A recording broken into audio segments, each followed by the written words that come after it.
Everybody, welcome back to this week's Most Elite Podcast. And I market this podcast as movies, books, and video games. It's even on my business cards. By the way, I have business cards. Now, I know you're jealous just hearing that. You should be. They're pretty sick. Anyway, I market this podcast as movies, books, and video games. And I normally just stick to video games. I have talked about a couple of movies with a couple of good buddies. My boy Marlon, my boy Mike, the Most Elite Gaming. Go check out his Twitch. But let's talk about a movie today. We're going to do a movie today. And we're going to do one of my all-time favorites. I can watch it anytime. If I had regular cable or just regular TV and I walked by my TV and it was on, I would sit down and finish it. You know those type of movies, the ones where you can turn it on anytime or catch it at any point and you'll finish the movie. That's what we're going to do today. We're going to talk about The Thing, John Carpenter's The Thing. And it is, as its VHS box states, the ultimate in alien terror. I gotta love those early 80s, 90s like VHS boxes, huh? They always had something crazy on them. Anyway, let's talk about The Thing. What is it? The Thing is a lot of stuff, actually. It's crazy. Like, if you a quick Google search of The Thing, and you'll get a ton of information about what it is. We're going to go over some of it today, and then the rest will probably just be me talking about how much I love it. So let's get the technical stuff out of the way. The Thing is based on a novel written in 1938 by John W. Campbell, and it's kind of a novella, so it's not a super big book, but it's enough that the characters are fully realized and there's a story. It's called Who Goes There, and it's about a group of American researchers in Antarctica. They encounter a parasitic alien life form, which is the Thing, and they, through their interactions with it, they learn that it can imitate and assimilate other organisms, any other living organism. So they're overcome with paranoia, and it creates all this conflict in the story about who they can trust and who's a thing and who's real. And it is a master class in suspense. And a lot of people talk about, there's a whole bunch of YouTube channels and stuff that I follow that talk about creating suspense and creating true suspense for movie scenes. The Thing, the book and the movie is just completely full of it. And it's not like the suspense where the music is slowly crescendoing in the background and you get a wide shot followed by zooming in shots of characters going down a long hallway and the hallway seems to elongate. It's not that sort of suspense. It's a slow creeping suspense. It's there's a scene where one of the main characters, RJ McCready, played famously by Kurt Russell, is sitting in his room. This is after the discovery of the Thing. This is when they know that the Thing has, at this point, assimilated one or two of the people in the group. They have no idea who, but they know not everyone is human. He's sitting in his room, and he's talking into a tape recorder, and he's saying how, we don't know who it is, and everyone is very tired because no one is sleeping, because if you go to sleep and you just so happen to be bunking with the Thing, it's going to assimilate you in your sleep, and then you won't wake up. Your body will wake up, and it'll look like you and sound like you, but you won't be you. You'll be dead, you'll be assimilated, and you'll be a thing, and then you'll try to assimilate the others. And he's talking, he's like, no one's sleeping anymore. And they're in Antarctica, so it's cold, so you see his breath kind of. They're in the base, so it's temperature controlled, but it's still cold. And he's like, who's holding his head in his hand, and he's rubbing his eyes, the classic fatigue signs. And he says, nobody trusts anybody anymore. And then he plays the tape back, and he listens to what he says, and then he re-records the nobody trusts anybody part.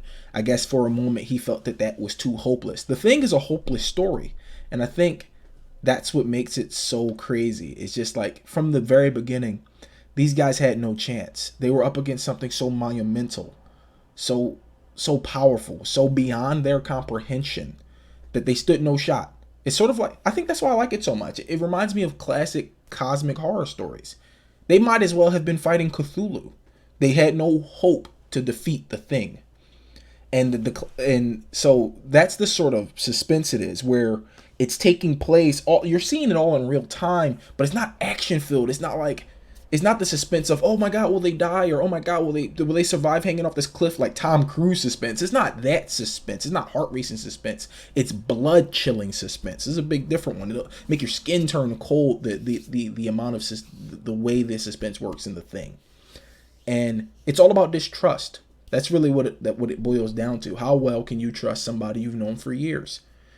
Do you really know them? Those are sort of the themes of the thing. And I think that's why it works so well.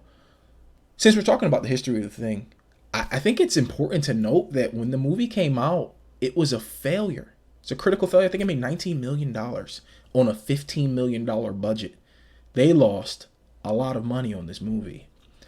And there's some people like to say, well, it was up against E.T. I mean, come on, E.T. And that's a fair assessment. Nothing beat E.T. So if it were up against E.T. and it was during the Depression when it came out, a recession when it came out. And as I said, the movie is hopeless. It's a very nihilistic movie, or nihilistic, however you pronounce it. So if I was living through a recession and I was faced with this movie about this kid finding an alien in his backyard and becoming best friends and learning to love at a young age, or a movie about American scientists also discovering an alien but learning true terror, I think maybe I might like the little kid one. I think maybe I'll do that one. Hold on a minute, guys. I'm receiving a phone call from a good buddy. I'm going to press you on pause here. Sorry about that, everybody. That was my good buddy Troy. He's been in the background of a few podcasts. He was calling me. It was a pocket dial, so hilarious. But as I was saying, if I were living through a recession in the 80s and I was faced with E.T. or Parasite Monster thing, yeah, E.T. probably. What do you think? So that's just one of the reasons I feel like it sort of failed theatrically. Now, here's this sort of happens all the time, or at least it used to. It kind of still happens now, kind of. But during the VHS era, and even into the DVD era, movies would sometimes come out and just not succeed in the theaters. It just, for some reason, audiences didn't care. They were seeing something else. It didn't get word of mouth to really develop the legs. And it would just flop in the theaters. And then, you would think that'd be it. But then it would get released to home video. And all of a sudden, everyone's talking about it. And everyone's seen, have you seen this? Have you seen Blade? Or whatever it was that came out to VHS. And then all of a sudden, words like cult classic are being thrown around because it's just developed an audience from home. That's what happened with The Thing. When The Thing was released to home video, it sort of exploded. It exploded. I mean, I wasn't born until the 90s, so I didn't see it during its theatrical release or even after. I ended up seeing it, on home video. You're growing up, you're wherever you're staying, there's probably videotapes in a closet, in a box, and some crates. Crates were a big thing back then. And you're like, man, what are all these tapes? And The Thing was one of them for me. So, yeah, I saw it, younger. I was much younger when I saw it, but it was the home video version because I just wasn't alive when it was in theaters. So, yeah, when it reached home theater, it hit. It really did. Home video, it really hit. And, it's since then, and it's been reappraised as like one of the greatest, if not one of the top science fiction stories of all time.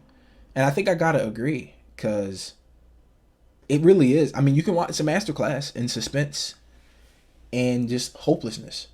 I mean, there's a lot of hopeless movies. A lot of them. A lot of hopeless stories. One of my favorite hopeless stories is actually a Stephen King one with I can't actually remember the title of it. It's The Pet Cemetery. It's a hopeless story from start to finish.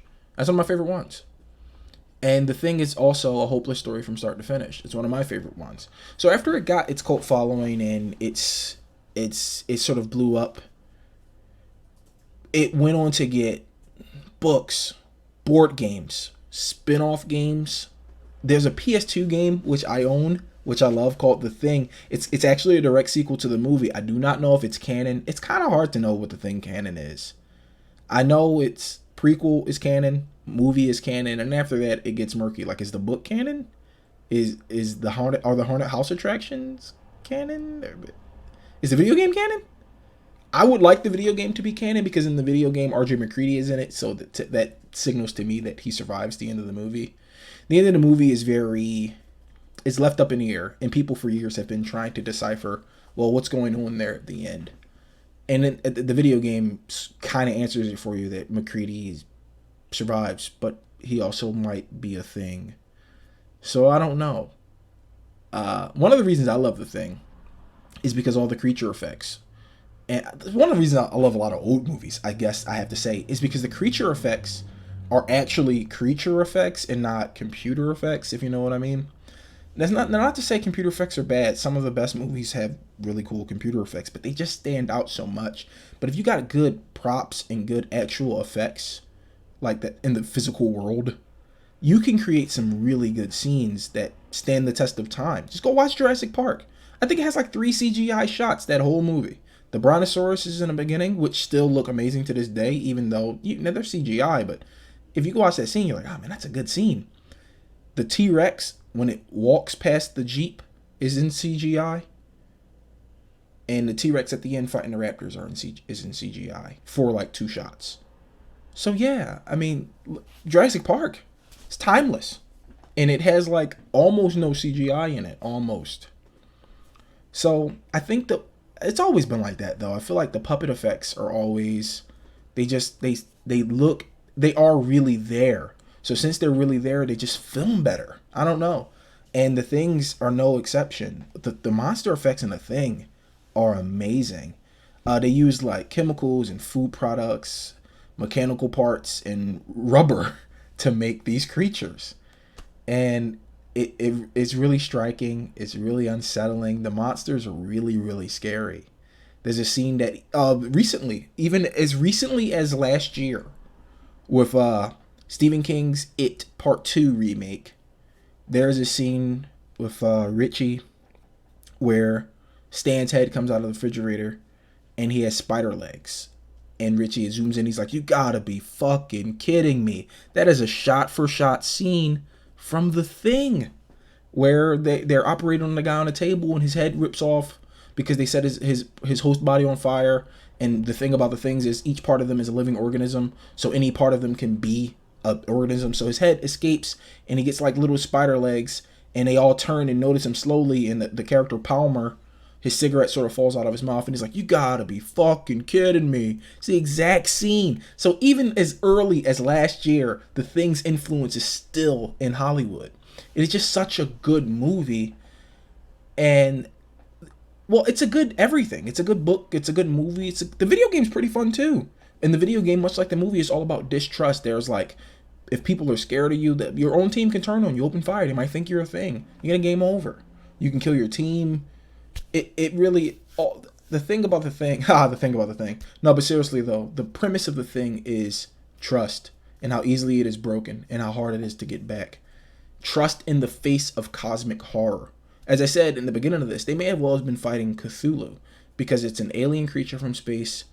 It can't be killed by being frozen to death.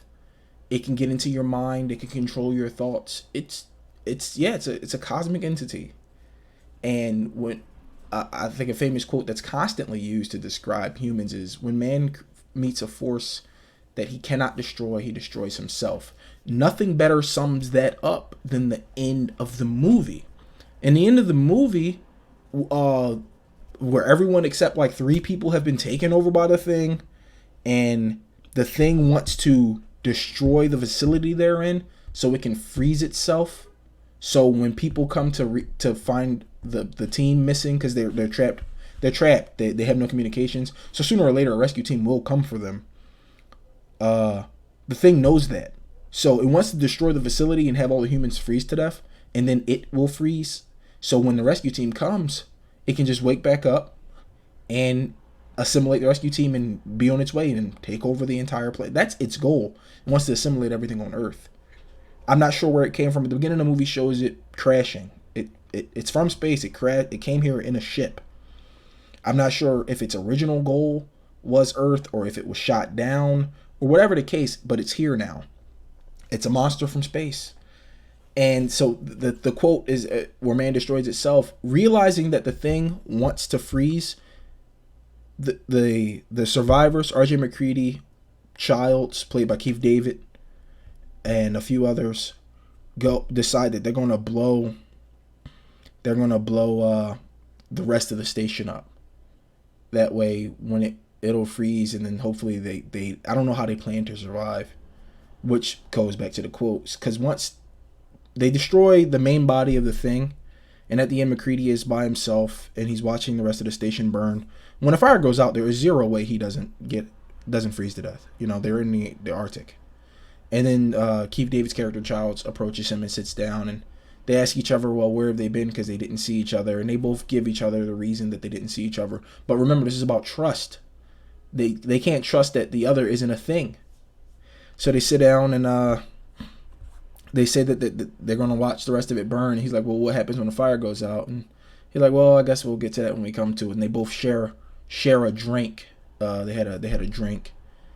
And Kurt Russell's character sort of laughs, and then they just sit there and watch the fire burn, and the movie goes out. And that's what I mean by they destroy themselves. They encountered something so fantastic that they had no hope to beat it.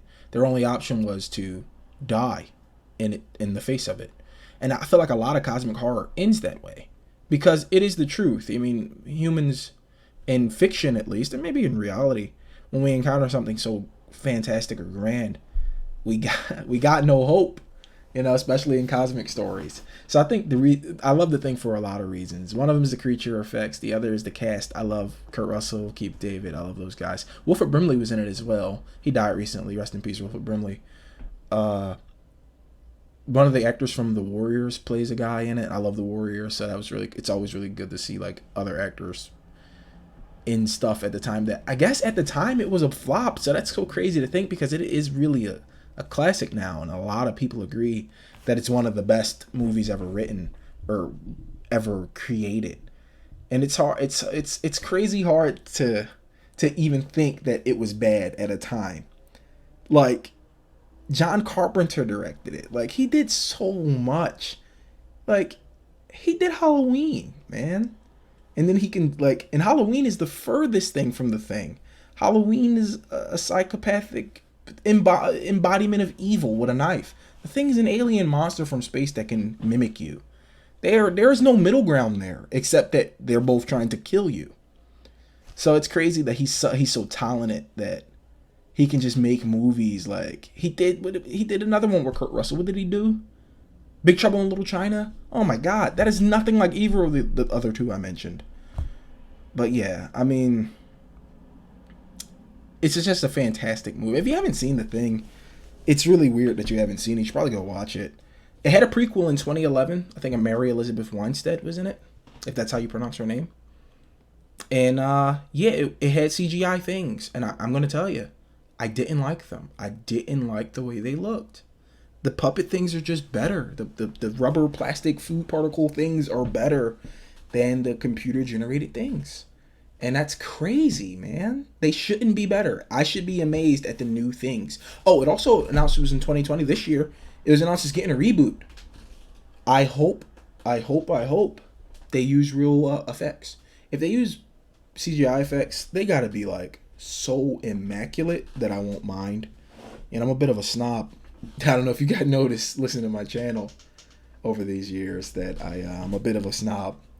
So I really, really, really hope that the reboot does it justice. If you haven't seen The Thing, go and watch it. I love it so much. I mean, there's so much more I left out of this video, only because I have a new computer and my rendering software on my old computer just didn't come over, and I can't re-download it for some reason. And it just takes forever to render a video. It's the reason I don't like make videos anymore with the actual video, like for my games and stuff when I talk about games. Because my new computer is I just don't have it fully set up just yet, but I still want to get on and do the podcast. So for now, we just got the black screen visualizer. For now, we'll do something in the future. We'll get it sorted. But yeah, The Thing. That was this episode. Please go and check it out. You can stream it. I don't know where. Nobody's paying me to tell you this. I have no idea where you can stream it. Just Google it. Where can I watch The Thing? You want to watch the 1982 one, not the 2011 one. Or you can watch them both. I mean, maybe watch the prequel first. And then you'll probably appreciate the old one more. I know I do. I mean, I just love that movie. The book is good too. Who was there? The video game's one of my favorites for PS2. So I just like the series. It really is a cosmic horror series. I mean, there's not many good ones of those, and that's crazy because cosmic horror is so hard to film. It really is. How can you show the unknowable? That's why I think the thing works so well is we never see it as what it is. We just see it either as a replicated thing or an amalgamation of the replicants. The penultimate form of the thing we see in the movie is like have dog, people faces, tendrils, but we don't see it as itself. And even in the 2011 prequel, it bursts out of the ice and jumps through the ceiling, and we just sort of see a fast moving blob. And I think that's a good way to do it. That's a good way to sort of capture the unknowable, because cosmic horror, it's so scary because we can't see it, because we the readers don't know what the person describing it to us is seeing. We just know it's driving them mad. And I think that's why it works so well with the thing, is because we don't actually ever see it. We just see what it becomes, or part of how it becomes, or it becoming. We never see it. And I think that's one of the reasons it works so well. Anyway, that's the episode this week. Next week we'll have something cool too. Thank you.